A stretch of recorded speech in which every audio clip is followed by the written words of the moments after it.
Hello everyone, once again most welcome आप सभी लोगों का आपके अपने यूट्यूब चैनल पर, जहां पर हम लोग बातें करते हैं एग्जाम ओरिएंटेड। जैसे कि आप सभी लोगों को पता है कि इस प्लेटफॉर्म पर मैं नंबर ऑफ सब्जेक्ट के पार्ट पे डिस्कशन करता हूं। कहीं बिजी हूं, इस वजह से रेगुलर यहां पे मैं चीज़ें अपडेट नहीं कर पा रहा हूं। फिर भी मुझे लगता है जो टॉपिक जब मुझे समय मिलता है तो मैं यहाँ पर उस टॉपिक को डिस्कस करता हूँ जो हमारे किसी भी कॉम्पिटिटिव एग्जाम के लिए इंपॉर्टेंट है। जैसे कि मैं यहाँ पे एक सब्जेक्ट लेके चल रहा था। वैसे तो मैं कंप्यूटर सब्जेक्ट भी डिस्कस कर रहा हूँ, रीजनिंग का भी कुछ सेशन मैंने यहाँ प्रोवाइड किया है, स्टैटिक जीके का भी मैंने कुछ सेशन यहाँ पे प्रोवाइड किया है, इंडियन इकोनॉमी के पार्ट पे कुछ सेशन मैंने यहाँ पे प्रोवाइड किया है और कुछ सेशन को मैं डिस्कस करूँगा भी। जैसे जैसे मुझे टाइम मिलेगा मैं इस प्लेटफॉर्म पर नंबर ऑफ सब्जेक्ट और वो इम्पोर्टेंट पार्ट को मैं कवर करूंगा जो हमारे एग्ज़ाम के लिए वास्तव में इम्पोर्टेंट हो, या बैंकिंग के पार्ट पर अगर हम बात करें जो हमारे बैंक के एस्पिरेंट हैं उनके लिए, अगर हम बात करें जो पीओ की तैयारी कर रहे हैं तो बैंक मेंस के लिए तो इम्पोर्टेंट होगा ही। अगर हम बात करें जनरल अवेयरनेस के पार्ट पे, साथ साथ जब वो इंटरव्यू के लिए जाएंगे वहाँ पे तो वहाँ पे भी ये इंपॉर्टेंट रोल प्ले करेगा जो भी टॉपिक मैं यहाँ पे डिस्कस करूँगा इकोनॉमी के पार्ट पे या कोर बैंकिंग के पार्ट पे। तो जैसा कि आप सभी लोगों को पता है जो इस प्लेटफॉर्म पर एक्टिव रहते हैं या मेरे जो भी वीडियोस में यहाँ पे अपलोड करता हूँ लेक्चर, वो जो है अवेल करते हैं। मॉनेटरी पॉलिसी में यहाँ पे डिस्कस कर रहा था। अगर आप देखेंगे प्लेलिस्ट में जाएंगे तो प्लेलिस्ट में जो जनरल अवेयरनेस का पार्ट है वहाँ पे मैंने जो है मेंशन किया है मॉनेटरी पॉलिसी, बजट भी डिस्कस किया है और भी कुछ टॉपिक वहाँ पर आपको मिल जाएगा। ठीक है, मैंने वहाँ पर प्रोवाइड किया है।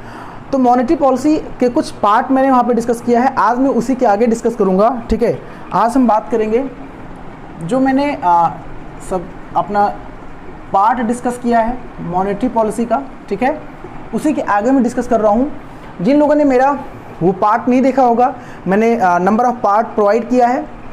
प्लीज़ आप प्लेलिस्ट में जाइएगा। प्लेलिस्ट में जो है जनरल अवेयरनेस के पार्ट पे मैंने वो सारे लेक्चर वहाँ पे जो है अपलोड कर रखा है, मेंशन कर रखा है, तो आप लेक्चर को ज़रूर अवेल करिएगा। ठीक है, क्योंकि आप आज का जो मेरा क्लास है कहीं ना कहीं उस क्लास से लिंक्ड होगा जो मैंने प्रीवियस क्लास में जो है डिस्कस किया है। ठीक है, मॉनेटरी पॉलिसी यानी मौद्रिक नीति, हम लोग बात कर रहे थे क्लास में मौद्रिक नीति के बारे में। ठीक है, किसके बारे में? मौद्रिक नीति के बारे में। ओके, मौद्रिक नीति के पार्ट पे बैंक रेट क्या एग्जैक्टली CRR क्या होता है, SLR क्या होता है और मॉनेटरी पॉलिसी होता क्या है, बनाता कौन है, ये मैंने ऑलरेडी अपने कुछ पार्ट्स में डिस्कस कर रखा है। और यानी कि हम बात करें डायरेक्ट जो इंस्ट्रूमेंट्स होता है मॉनेटरी पॉलिसी का, वो मैंने कवर कर रखा है। आज मैं बात करूँगा इनडायरेक्ट इंस्ट्रूमेंट, जो मैंने डिस्कस नहीं किया था, इनडायरेक्ट इंस्ट्रूमेंट्स के बारे में। मॉनेटरी पॉलिसी, मौद्रिक नीति के दो इंस्ट्रूमेंट्स होते हैं, एक डायरेक्ट इंस्ट्रूमेंट होता है और एक इनडायरेक्ट इंस्ट्रूमेंट होता है। तो डायरेक्ट इंस्ट्रूमेंट के बारे में डिस्कस कर रखा है। प्लीज़ आप अगर सीरियस हैं, आपको अगर एग्ज़ाम क्रैक करना है, अगर हम बात करें आपको इंटरव्यू में अच्छे मार्क्स लाने हैं, अब अच्छा परफॉर्म करना है, तो आप उस क्लास को ज़रूर अवेल करिएगा। बैंक में कैसे काम होता है मैंने प्रैक्टिकल वहाँ पे जो है मेंशन किया है, चीज़ें डिस्कस किया है। ठीक है, आप ज़रूर एक बार अवेल करिएगा उस लेक्चर को मेरे। ठीक है, तो इनडायरेक्ट इंस्ट्रूमेंट्स की बात करें यहाँ पे हम लोग, तो यहाँ पे हम लोगों को समझना क्या है, कुछ जो है इंस्ट्रूमेंट्स होते हैं जिनके माध्यम से या जिनका यूज़ करके जो रिजर्व बैंक ऑफ इंडिया है, हमारे देश का जो सेंट्रल बैंक है, वो मार्केट में फ्लो ऑफ मनी को कंट्रोल करता है। क्यों? क्योंकि मॉनेटरी पॉलिसी का मतलब ही होता है, monetary policy is a tool that is framed by RBI to control the flow of money in the market. ये मैंने ऑलरेडी बता रखा है। ठीक है, अब क्वेश्चन ये बनता है सर वो इनडायरेक्ट इंस्ट्रूमेंट्स में कौन कौन से टूल हैं या कौन कौन से इंस्ट्रूमेंट्स हैं जिनका यूज़ करता है RBI। देख लेते हैं एक बार, हम लोग डालते हैं नज़र।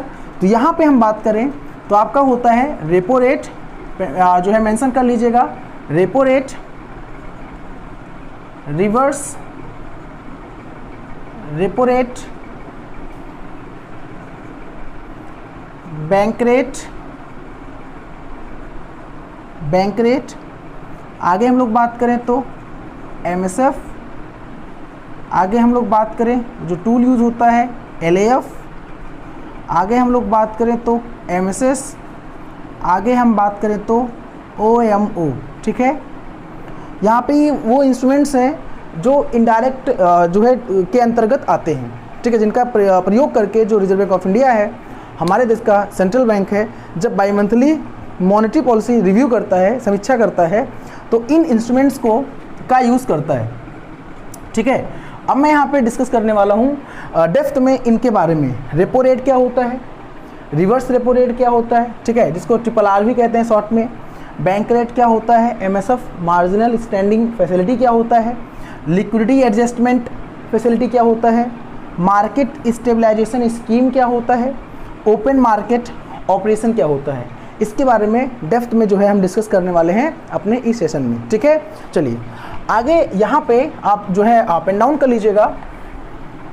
रेपो रेट डालिएगा हेडिंग आप लोग, रेपो रेट के बारे में हम लोग बात करते हैं यहाँ पे रेपो रेट। ओके चलिए, रेपो रेट ध्यान दीजिएगा। पहला क्वेश्चन तो ये हमारे सामने आता है कि रेपो रेट होता क्या है। ओके, और रेपो रेट से क्या मतलब है और रेपो रेट का कैसे यूज़ करता है RBI, ठीक है, और इसका संबंध बैंक से क्या है। ये सारा जो पहलू है कह सकते हैं, सारा जो पार्ट है हम लोग यहाँ पे कवर करने वाले हैं। ओके, तो पहला क्वेश्चन तो ये बनता है रेपो का फुल फॉर्म कुछ होता है क्या, is there any full form of repo, या एग्जैक्टली देख लेते हैं क्या होता है। रेपो को ही हम लोग रीपरचेज ऑप्शन रेट कहते हैं, रीपरचेज ऑप्शन रेट कहते हैं। ओके, या रेपो को ही हम लोग रीपरचेज ऑफर रेट कहते हैं, ऑफर रेट कहते हैं। ओके, या रीपरचेज अकाउंट बोलते हैं, रीपरचेज अकाउंट या रीपरचेज ऑफर रेट या रीपरचेज ऑप्शन रेट बोलते हैं। और इसी को आप अगर RBI की साइट पे जाएंगे, रिजर्व बैंक ऑफ इंडिया की जो ऑफिशियल साइट है वहाँ पे जाएंगे और आप जब करंट रेट चेक करेंगे तो वहाँ पे पॉलिसी रेट लिख के आता है, इसी को ही पॉलिसी रेट कहते हैं, इसी को ही पॉलिसी रेट कहते हैं। यानी कि करंट टाइम में आपको दिखेगा 4%, इस तरह आपको दिखेगा, यानी कि जो करंट टाइम में पॉलिसी रेट है एग्जैक्टली वो कितना है, 4% है। ओके, तो ये चीज़ यहाँ पे आपको समझना है। तो क्वेश्चन क्या हमारे एग्जाम में बन जाता है, हमारे एग्जाम में क्वेश्चन यहाँ से ये बनता है कि रेपो रेट का फुल फॉर्म क्या है, या करंट में जैसे आज की बात करें तो आज 25 तारीख है, 25 सितंबर है, और आज के डेट पे आप चेक करना RBI की साइट पे, तो जो रेपो रेट है वो 4% है। बट अब ये आप 2 महीने बाद 3 महीने बाद ज़रूरी नहीं कि 4% ही रहेगा। ओके, तो आपको यहाँ पे ये ध्यान देना है, ठीक है। चलिए आगे यहाँ पे हम बात करें, अब क्वेश्चन ये बनता है सर ये किस चिड़िया की नाम है, रेपो रेट किस चिड़िया का नाम है एग्जैक्टली, मतलब रेपो रेट होता क्या है, ठीक है। तो यहाँ पे हम लोग बात कर रहे हैं रेपो रेट के बारे में। ध्यान दीजिएगा, पॉलिसी रेट, रेपो रेट को ही हम क्या कहते हैं, पॉलिसी रेट के नाम से जानते हैं। ज़रा समझते हैं कि रेपो रेट क्या होता है, जरा लिखिएगा। Repo rate is a rate, repo rate is a rate at which commercial banks takes a loan from RBI for a period short term या मैक्सिमम 90 डेज या अप टू 90 डेज यहाँ पे लिख सकते हैं, ठीक है। देखिए यहाँ पे कुछ किरदार को लेके हम लोग चलते हैं। किरदार की बात करें, जैसे यहाँ पे किरदार आया हुआ है कॉमर्शियल बैंक्स, आपको पता है, और यहाँ हम बात कर रहे हैं RBI के बारे में। 2 किरदार यहाँ पे है, एक कॉमर्शियल बैंक है यानी वाणिज्यिक बैंक है, और एक आपका रिजर्व बैंक ऑफ इंडिया यानी हमारे देश का जो सेंट्रल बैंक है वो है। ओके, ध्यान दीजिएगा, यहाँ पे RBI भाई साहब हैं और यहाँ पे बैंक मतलब जो हम लोग जहाँ पे जो हमें सर्विस देता है, यानी कि डायरेक्टली जिससे जो कस्टमर से जो क्या करता है इन्वॉल्व होता है, यानी बैंक से डायरेक्टली हम इन्वॉल्व होते हैं, RBI से नहीं होते हैं, और बैंक RBI से होता है, ठीक है। हमारा बैंक है और बैंकों का बैंक RBI है, ये सबको पता होगा आप लोगों को, ठीक है। अब यहाँ पे होता क्या है एग्जैक्टली, होता ये है कि मैंने कहा कि रेपो रेट एक ऐसा दर है, एक ऐसा रेट है जिस पर कोई भी बैंक RBI से क्या करता है, takes a loan from RBI, loan लेता है, ठीक है ना, takes a loan from RBI, takes a loan from RBI। कितने दिन के लिए इसे बोला गया, शॉर्ट टर्म के लिए। कितने दिन के लिए, शॉर्ट टर्म के लिए। अब ये बताओ, जैसे हम लोग बैंक से लोन लेते हैं तो क्या बैंक हमको फ्री में लोन देता है, फ्री में लोन तो देता नहीं है, कुछ ना कुछ इंटरेस्ट क्या करता है, हमसे चार्ज करता है, ब्याज लेता है। सेम वैसे ही जब बैंक RBI के पास जाता है लोन लेने के लिए तो RBI भी फ्री में लोन नहीं देता है, ठीक है, वो भी क्या करता है, ब्याज लेता है। तो जिस दर यानी कि ब्याज, यानी कि इसमें 4% है, इसे 4% क्या है, रेपो रेट है। तो यानी कि अगर बैंक RBI से लोन लेगा अगर बैंक आरबीआई से लोन लेगा तो क्वेश्चन ये बनता है सर ये बता दीजिए कितना ब्याज देना होगा बैंक को। तो बैंक इम्पोज करता है यानी कि आरबीआई इम्पोज करता है बैंक पर कितना 4%। इसमें करंट टाइम में जो है 4%, तो ये 4% आपका रेपो रेट है। यानी क्वेश्चन ये बनता है कि बैंक ने आरबीआई से लोन 90 दिन या उससे कम समय के लिए लिया, किस रेट पे लिया? तो आंसर रेपो रेट पे लिया। बैंक ने आरबीआई से रेपो रेट पे लोन लिया। क्या कहते हैं इसे हम लोग? रीपर्चेज ऑप्शन रेट या रीपर्चेज ऑफर रेट के नाम से जानते हैं। अब इसमें कुछ मैं पार्ट डेप्थ में डिस्कस करता हूँ, बस ये नॉर्मली हम लोग डिस्कस करके निकल जाते हैं कि 90 दिन की बात यहाँ पे कर रहा है, बट एक्चुअल में होता क्या है हमको समझना है। यहाँ पे ये है, यहाँ पे 90 दिन का जो खेल बना हुआ है, एग्जैक्टली 90 दिन का खेल कैसे बना हुआ है समझिएगा। एक्चुअल में जो बैंक है वो आरबीआई से 15 दिन के लिए लोन लेता है।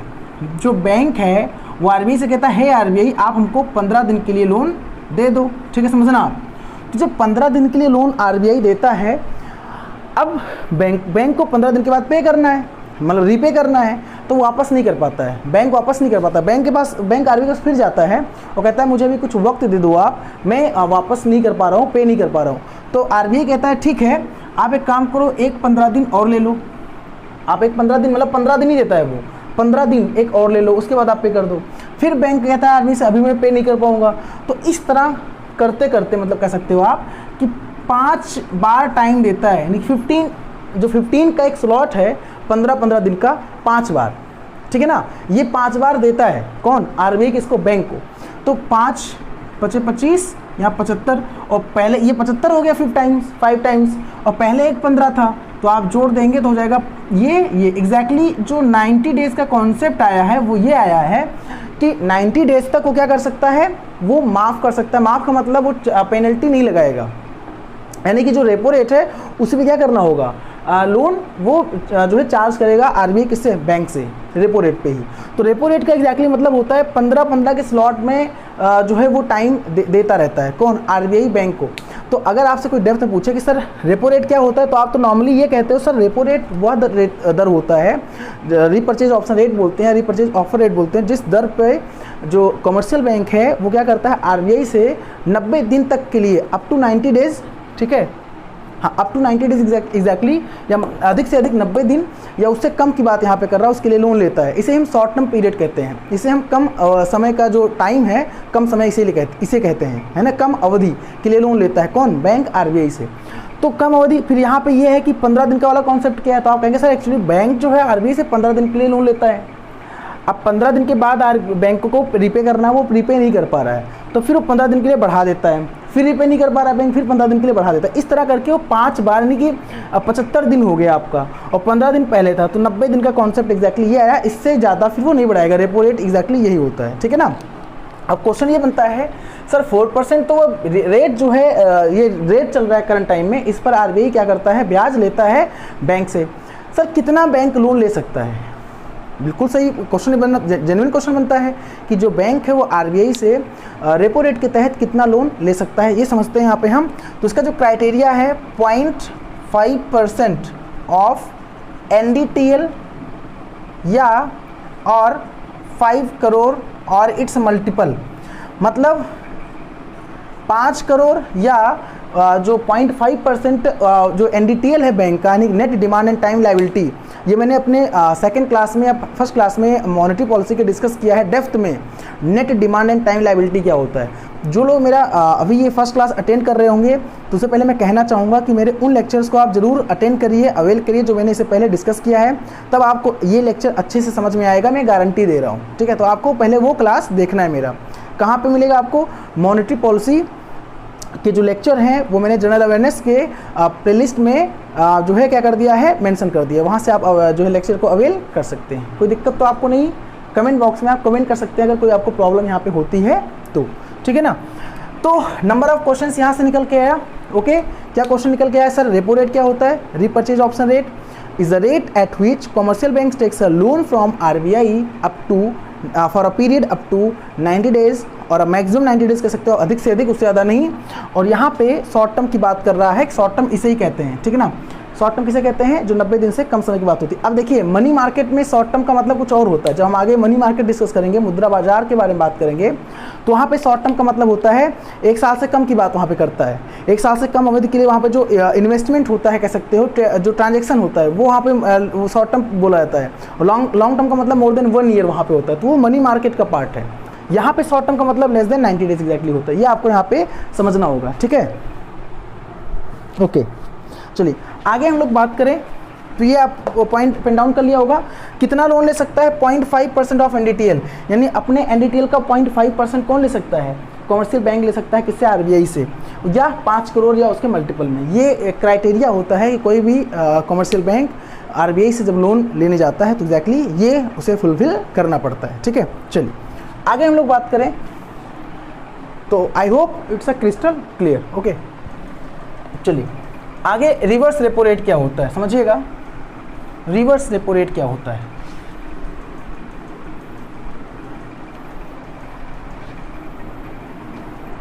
Reverse repo rate. अच्छा, अब क्वेश्चन ये बनता है, आप ये बता दो इससे मार्केट में मनी फ्लो कैसे कंट्रोल होगा? सीधी सी बात है, मार्केट में मनी फ्लो कंट्रोल कैसे होगा मैं आपको प्रैक्टिकल समझाता हूँ।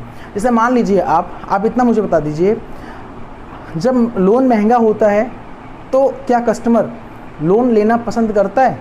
अगर आपको कोई बैंक 11%, 12% या 10% पे जो है ब्याज पे लोन दे रहा है तो आप लेना पसंद करेंगे। आपको जब 6%, 7% या कम सस्ते दर में दे रहा है तो आप लेना पसंद करेंगे। तो सीधी सी बात है, जब हमें सस्ते दर में लोन मिलता है तो हम लेना पसंद, मतलब लोग लोन लेते हैं ऐसी बात नहीं है, लेकिन लेना कस्टमर पसंद कब करता है या कब अधिक मात्रा में लेता है? जब लोन सस्ता होता है। तो सीधी सी बात है, जब आरबीआई लोन सस्ता करेगा तो बैंक आरबीआई से, यानी सीआरआर जो रेपो रेट है, सीआरआर तो हम लोग डिस्कस कर चुके हैं डायरेक्ट इंस्ट्रूमेंट्स में। रेपो रेट अगर कम करेगा तो बैंक अधिक लेना चाहेंगे, अगर रेपो रेट बढ़ जाएगा तो बैंक कम लेना चाहेंगे। अब मुझे इतना बताओ, अगर रेपो रेट की बात करें, ये समझो, रेपो रेट अगर रेपो रेट बढ़ेगा तो क्या बैंक लोन लेंगे? बैंक कम लोन लेंगे। और जब बैंक कम लोन लेंगे तो मार्केट में जो मनी फ्लो है, मार्केट में जो मनी फ्लो है, भाई सीधी सी बात है, जब बैंक कम लोन लेंगे तो कस्टमर को लोन कम देंगे या महंगे दर में देंगे, तो मार्केट में जो मनी फ्लो है वो कम हो जाएगा। ये रेपो रेट का बढ़ना। और जब रेपो रेट कम होगा, जो रेपो रेट है वो कम होगा, यानी कि 4% था, 4% में एग्जाम्पल 2% हो गया, तो भाई बैंक को सस्ते दर में लोन मिल रहा है तो बैंक लोन लेगा। और जब बैंक लोन लेगा तो कस्टमर को लोन बांटेगा बैंक, भाई बैंक का पैसा है, तो क्या होगा? यहाँ पे मार्केट में जो मनी फ्लो है वो बढ़ जाएगा। ये आपको समझना होगा। ये एग्जैक्टली होता है रिलेशन, ठीक है? और ये मैंने इस तरह से जो है सीआरआर एसएलआर जब मैं डिस्कस कर रहा था तो मैंने इस तरह से डिस्कस किया है। तो आप अगर नए हैं, मैं फिर से बोलना चाहूँगा, उस क्लास को आप ज़रूर अटेंड करिए, आपको बहुत अच्छे से बेहतर समझ में आएगा, ठीक है? चलिए आगे हम लोग बात करें reverse repo rate. Reverse repo rate. अब क्वेश्चन ये बनता है सर रिवर्स रेपो रेट क्या होता है? तो वहाँ पे क्या था? रेपो रेट में ये था कि जो बैंक है वो आरबीआई से लोन लेता है, ठीक है? अब यहाँ पे क्या है, आरबीआई बैंकों से लेता है, लेकिन लोन नहीं बोलेंगे आप इसे एग्जैक्टली कुछ किताबों में तो बताया गया है कि रिवर्स रेपो रेट वह दर होता है जब जो आरबीआई है, रिजर्व बैंक ऑफ इंडिया है, जिस दर पे बैंकों से लोन लेता है। बट ये गलत है, अगर इस तरह कोई डिफाइन कर रहा है,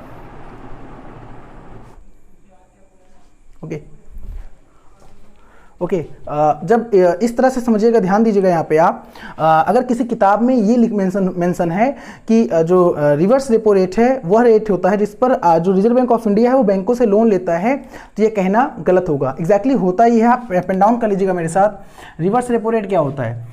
reverse repo rate is a rate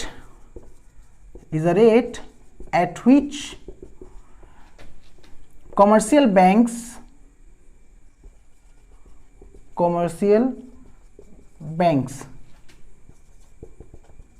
gives its surplus money to RBI। Okay, यहाँ पे मतलब क्या है, ध्यान दीजिएगा। अचानक क्या हुआ कि जो लाइट है चली गई, इसलिए मुझे यहाँ पे जो है थोड़ा टाइम जो है आपको अंधेरा दिखा होगा, ठीक है? तो आप परेशान मत हो, क्लास आपको मैं यहाँ पे प्रोवाइड कर रहा हूँ। तो रिवर्स रेपो रेट क्या है? Is a rate at which commercial banks gives it surplus money to RBI, यानी कि जो बैंक है, जो कॉमर्शियल बैंक से और यहाँ पे आरबीआई है, यहाँ पे आरबीआई है, तो क्या करता है वो गिव्स, यानी कि जो मनी है, जो मुद्रा है वो किसको देता है, आरबीआई को देता है। अब क्वेश्चन ये बना सर ऐसी जरूरत क्या आन पड़ी कि जो कॉमर्शियल बैंक है वो आरबीआई को पैसा देता है या आरबीआई जो है कॉमर्शियल बैंक से पैसा लेता है। मैं आपको प्रैक्टिकल समझाता हूँ, ध्यान दीजिएगा। एग्जैक्टली होता क्या है, होता ये है यहाँ पे भाई, आखिर में आरबीआई किसका केयर करता है, बैंक का केयर करता है। कहीं ना कहीं सीधी सी बात है कि जो बैंक है उनका केयर कौन करेगा, आरबीआई करेगा। तो आरबीआई ने जब ये रिस्पॉन्सिबिलिटी ले रखी है कि केयर करेगा बैंकों का, तो किस तरह से केयर करेगा समझिएगा। अब जैसे मैंने पहले बताया था आपको कि सीआरआर जो है वो जमा करवाता है आरबीआई, एसएलआर जमा करवाता है आरबीआई, जिस पर कोई भी ब्याज बैंक को नहीं देता है। There is no interest paid by RBI on CRR and SLR, already मैं डिस्कस कर रखा हूँ। यानी कि सीआरआर और एसएलआर पर आरबीआई कोई भी बैंक को ब्याज नहीं देता। अगर अब बैंक से ये बोलेगा आरबीआई कि आप मुझे कुछ पैसा दो, तो बैंक तो भाई सीधी सी बात है अपोज कर जाएगा, यार ऑलरेडी हम सीआरआर और एसएलआर के फॉर्म में पैसा रख रहे हैं, जमा कर रहे हैं, रिजर्व बना रहे हैं और फिर हमसे पैसा मांग रहे हैं। अब यहाँ पे आरबीआई बैंकों को लॉलीपॉप देता है। क्या लॉलीपॉप देता है कि आपके पास अगर सरप्लस मनी है, भाई आरबीआई को पता होता है कि बैंकों के पास अगर पैसा ज़्यादा होगा तो बैंक लोन बांट देगा, और बैंक लोन अगर बांट देगा तो जरूरी नहीं कि जितना लोन बैंक ने बांटा है वो सारा रिकवर हो जाए। विजय माल्या जैसे लोग, नीरव मोदी जैसे लोग क्या करेंगे, बैंक लोन लेके जो है फरार हो जाएंगे। समझिएगा आप मेरा कहने का मतलब क्या है। तो भाई बैंक में, भाई सीधे से बैंक के पास जब पैसा होगा तो बैंक क्या करेगा, लोन बांटेगा। लोन क्यों बांटेगा, फायदे के लिए बांटता है, जरूरी नहीं सारे लोन रिकवर हो ही जाए। तो इसलिए आरबीआई को पता है कि मार्केट में अगर लोन जाए, और लोन बैंक देता क्यों है, फायदे के लिए देता है ताकि उसे पैसा मिले, ब्याज मिले।